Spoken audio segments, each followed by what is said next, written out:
We're going back on topic on the attacks of Israel against Iran and Iran's retaliation in its right to the legitimate defense. And for that, we have contact with our correspondent Yunus Soner, who has more details on everything that is happening, and he can give us more context on everything that is happening right now in the Middle East. Welcome, Yunus. What can you tell us from where you are? Good afternoon here from Istanbul, from Turkey. The the first wave of response today from Iran to the Israeli aggression has started. According to Israeli media, more than 50 ballistic missiles were fired from the Islamic Republic of Iran against Israel. Targeted were cities such as Tel Aviv, which is the biggest city in Israel, but also places like Al Jazeera and the city of Haifa were targeted. Until now, we have some unconfirmed reports about explosions occurring in Tel Aviv.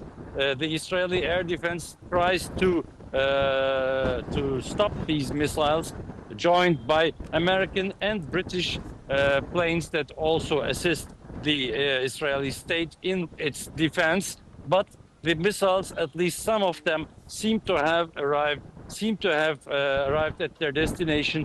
And as I said, there are already some explosions reported, not yet in detail and confirmed, but reported from Tel Aviv, Israel's main city. In that context, it's worth mentioning that the conflict, the war, is not limited only to Israel and Iran, and not only limited to ballistic missiles, with which Iran responds to the Israeli aggression.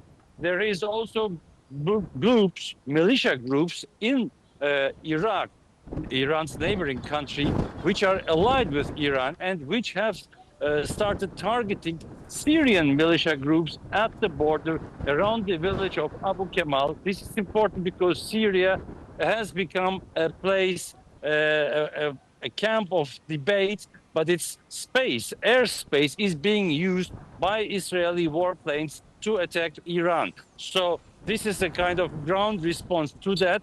Skirmishes are continuing there along the Syrian-Iraqi borders.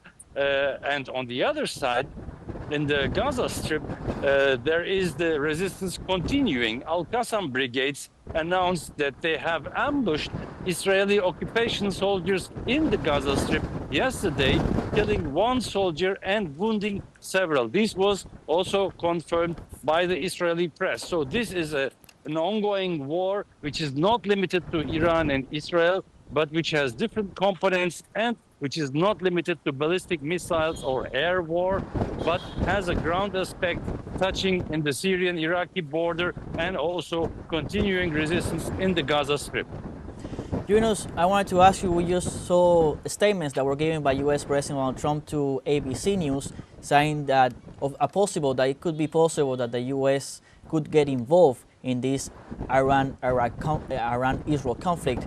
What would be the impact of this, and how would regional actors react to this intervention of the U.S. in this conflict between Iran and Israel?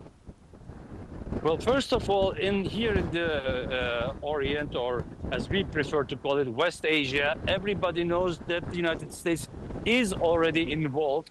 It is providing Israel intelligence, it is providing Israel ammunition, it is providing Israel technology, and it is also providing Israel defense capabilities against Iranian responses to Israeli aggression. So in a certain way, the United States is already involved. What they refer to is an American attack on the Iranian territory or on Iranian facilities.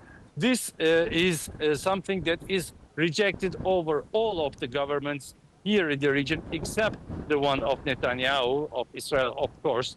Netanyahu demands that, but the other countries, the other governments in the region reject it, and this would incite a huge reaction. Already, the Iranian authorities had threatened that each and every U.S. facility, and there is like 50,000 soldiers, U.S. soldiers here around the region in different military bases from Turkey to Iraq to Qatar and to Saudi Arabia. So these would become all legitimate targets in the face of Iran or its allies. So this is something that is rejected region-wide, and that would turn this conflict into a ground war, a war on the ground with different actors attacking these bases. They are already a little bit threatened as we see protests ongoing in Iraq, for instance, as we see political forces in Iraq demanding the retreat